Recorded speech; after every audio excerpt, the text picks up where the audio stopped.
Bonjour à tous. Eh bien, nous voilà déjà au mois de décembre, le mois de Noël, des fêtes et des gourmandises. C'est aussi pour ça que j'ai mon manteau sur le dos parce que l'endroit où je suis n'est pas chauffé et j'ai un peu froid. Alors aujourd'hui, je vous parle de vin et de chocolat. Et oui, depuis des siècles, le vin inspire les hommes qui travaillent la terre et recherchent toujours à donner le meilleur de ce fabuleux breuvage, tout aussi scientifique que mystérieux. Et si le chocolat est entré dans notre histoire plus récemment, il n'en laisse pas moins indifférent, simple gourmand, hédoniste, chercheur et créateur de gourmandises. Alors il existe un parallélisme fabuleux entre ces deux substances, toutes deux issues d'une culture et ensuite d'une transformation fermentaire. Alors j'ai choisi de vous proposer un accord un peu inhabituel et qui sans aucun doute vous plaira si vous l'essayez. Si ça vous dit d'en savoir plus, on se retrouve après le générique.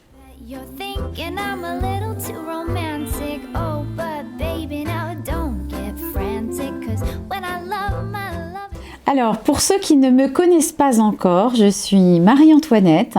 Je mets en lumière les métiers du vin et de la gastronomie, deux piliers de notre culture et de notre art de vivre à la française.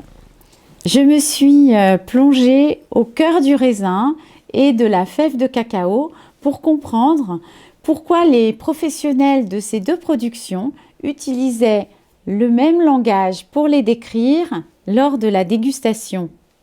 Dans les consciences collectives, on associe le vin au repas. C'est la boisson qui traverse les écritures bibliques et dont l'histoire est ancrée depuis des siècles dans notre patrimoine culturel, dans nos paysages.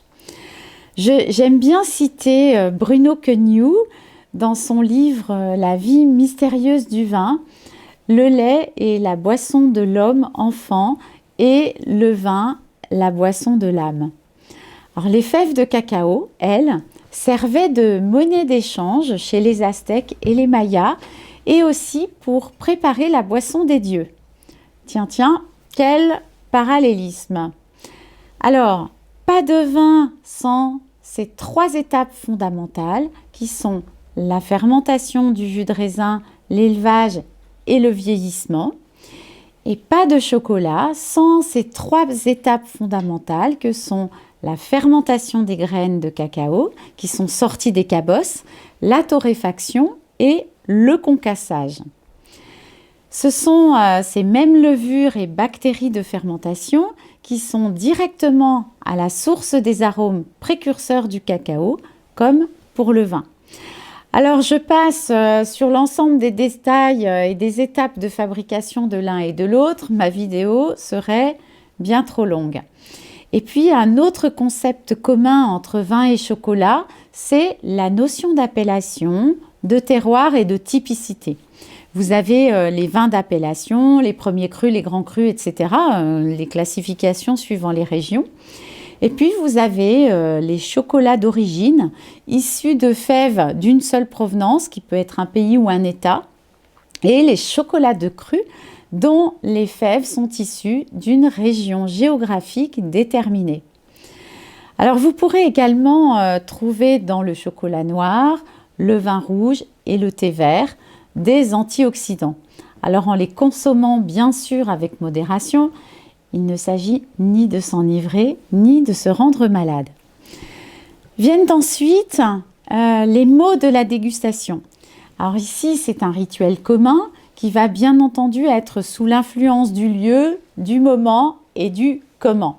Bien sûr, si vous dégustez un grand cru dans un gobelet en plastique sur une aire d'autoroute tout seul, ça n'aura pas le même impact sur votre plaisir, ça va de soi. Alors, allons-y pour une petite revue sensorielle. Il vous faudra donc, dans un premier temps, admirer la bouteille et son habillage, la robe du vin pour en apprécier sa couleur, ses reflets, sa brillance, qui mettront votre œil en éveil. Votre chocolat, lui, devra être bien emballé, puis il sera beau, brillant, bien net. Il pourra être lisse ou granuleux, etc. Mais ni mat, ni blanchi. Ensuite, pour aiguiser votre oreille, le vin qui coule dans votre verre va produire un bruit qui pourra être différent selon ce que vous versez. Et puis quant au chocolat, on écoute, alors j'en ai pas avec moi, j'en ai plus. Quant au chocolat, on écoute le son de la casse. Il doit être net et sec, mais il existe toute une palette de mots pour le décrire. Alors l'odorat maintenant, il sera là pour vous rappeler des souvenirs, vous faire voyager, vous mettre l'eau à la bouche, mais aussi pour déceler des défauts, s'il y en a. Les défauts du vin sont divers et variés, comme une odeur d'oignon ou de bouchon.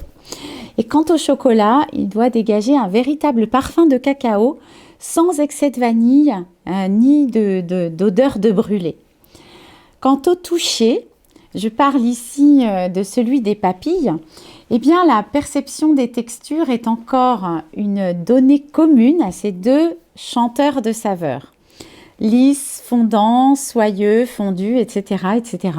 Vous pouvez bien évidemment laisser libre cours à votre imagination et vraiment vous serez surpris. Je vous engage vraiment finalement à ne pas apprendre tout ce langage qu'on vous enseigne et qu'on nous enseigne pour avoir des descripteurs communs, mais allez au-delà, trouvez vos propres descripteurs et tout simplement laissez aller votre imagination. Et puis des points communs et des différences, je peux en citer bien d'autres. Mais pour ça, je vous donne rendez-vous en 2025 lorsque je publierai un petit ouvrage qui va développer tous ces points et qui devrait bien vous éclairer. Pour cette fois, j'ai choisi d'associer un vieux Riesling d'Alsace, un grand cru, Pfälzer-Sigberg, je suis désolée pour la prononciation, du millésime 2011 de la maison Pierre Birgan, viticulteur de père en fils depuis plusieurs générations et qui se situe à Usren, les Châteaux, près de Colmar en Alsace. Alors c'est Alain Birgan qui perpétue ce savoir-faire en jouant avec les 7 cépages d'Alsace sur les différentes appellations alsaciennes que sont Alsace, Alsace Grand Cru et Crémant d'Alsace. L'ensemble des parcelles du domaine se situe à environ 300 mètres d'altitude avec une viticulture labellisée HVE et les vins y sont précis et justes. Alors le Pfälzer-Sigberg est un cru d'un peu plus de 74 hectares dans le secteur d'Egisheim, exposé est-sud-est avec des sols de galets calcaires, des marnes et une texture argilo-limoneuse. Je suis désolée pour la prononciation, elle est presque aussi difficile que mon propre nom. Alors il en résulte des vins élégants, fins et d'une grande richesse aromatique et gustative qui procurent vraiment une sensation de mâche. Alors un Riesling, particulièrement en grand cru, en vieillissant, commence à se décliner sur des notes tertiaires légèrement pétrolées, de fruits jaunes, d'agrumes, de gingembre. Et en fait, c'est à ce stade qu'il matche vraiment bien avec le chocolat noir. Et là, en accord, je vous propose les chocolats de Michael Martin, qui est artisan créateur, qui possède la maison Éclat de chocolat à Charnay-les-Mâcons dans le sud de la Bourgogne. Alors vous y trouverez un festival de douceurs créatives tout aussi variées et originales les unes que les autres, une adresse incontournable du secteur. Il est élu parmi les 100 meilleurs chocolatiers de France par les croqueurs de chocolat. Il est fils de viticulteur et il a décliné toute une palette de chocolats qui pourront se marier aisément avec le vin. Alors l'essai ici, c'était un bonbon de chocolat ganache noir et fruits rouges.